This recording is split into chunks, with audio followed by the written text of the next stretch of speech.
Hi, I'm Sarah Ong, the baby sleep coach from the Sleep Champ Baby. Every week or every Tuesday, I will be answering one baby sleep question that is posted on our Facebook page or from the email that I receive.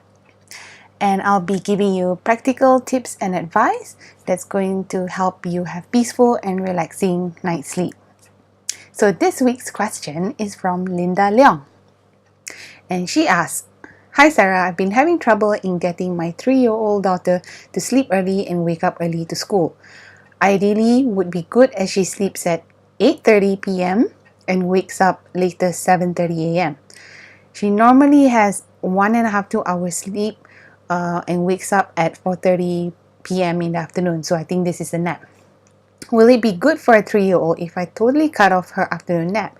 Which I've tried, and she gets grumpy at dinner time, about 6 o'clock, but she could sleep by 8:30 and wakes up at 7. Or should I cut her nap to 1 hour, which is hard because my mother-in-law says she insists to sleep as she's tired because at night she sleeps from 11:30 p.m. and wakes up at 8 a.m.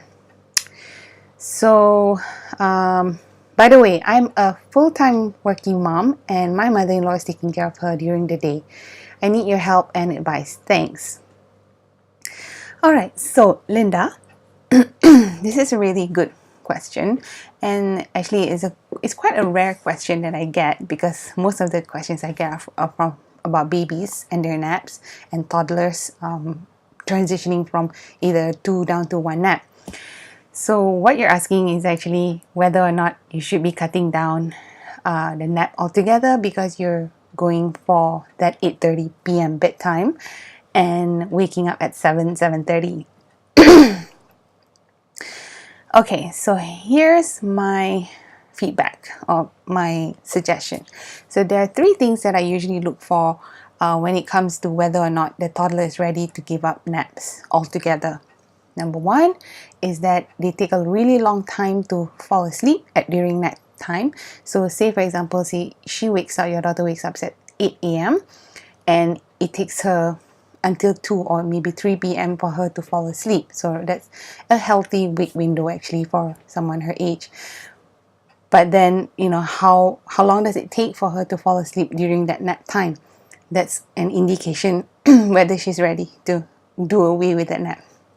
Number 2 is if she takes that nap, how difficult is it for her to fall asleep early? So in your case, it sounds very clear cut that when she takes that nap in the afternoon, and you mentioned as well that she could go up to 3 hours until 6 p.m., definitely she won't be able to fall asleep by 8 p.m. So there's not enough sleep pressure to build up for her to fall asleep at that, early as at that 8:30 that you expect her to be. So she'll probably go to sleep by 11:30 and really late at night. So this is another area or another indication that shows that she may not need that nap. Number 3 is that how is she like when at that 6 p.m.? You said she's grumpy. So grumpy in a sense where she's a little tired or to a point of meltdown that she can't go on anymore. So if it's just a little bit of grumpy and you have tried it and it shows that she is able to fall asleep by 8:30 and waking up at 7, she sounds like she's probably ready to give up that nap altogether. And it's good for her to have that long 10 and a half, 11 hours of sleep during the day. And if she could do an 8:30 bedtime all the way to say 7:30, that gives her 11 hours of night sleep, I think that would be wonderful. And also another thing to note for or look for is that not all toddlers are ready to just give up their naps and they don't nap ever again. You could see that she's probably needing no naps for 2 to 3 days, and then on the 4th day she needs a nap again.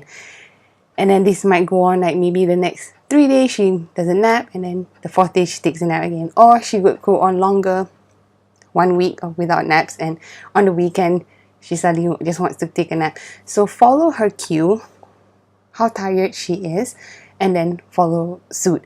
But if you feel that it's gonna delay the bedtime and that she's gonna have difficulty waking up tomorrow morning for school, then it's good to have that consistent no nap day. Or if she does have a nap, make sure that she wakes up at least by 4 p.m. so that she can, be falling asleep by 8:30 and 9. Because if not, you're going to see a later bedtime and all that. So a chicken and egg story, but you've got to start with, I think, by cutting out the nap and see how that goes for a few days. So I hope that was helpful. And for the rest of you who have any question, I invite you to post your babysit question on our Facebook page, or you can email it to us at contact@sleepjambaby.com, and we will pick one babysit question or any thoughts that you want to share or anything that you would like me to have feedback on, and I will share it with you every Tuesday night. So I'll see you then. Bye.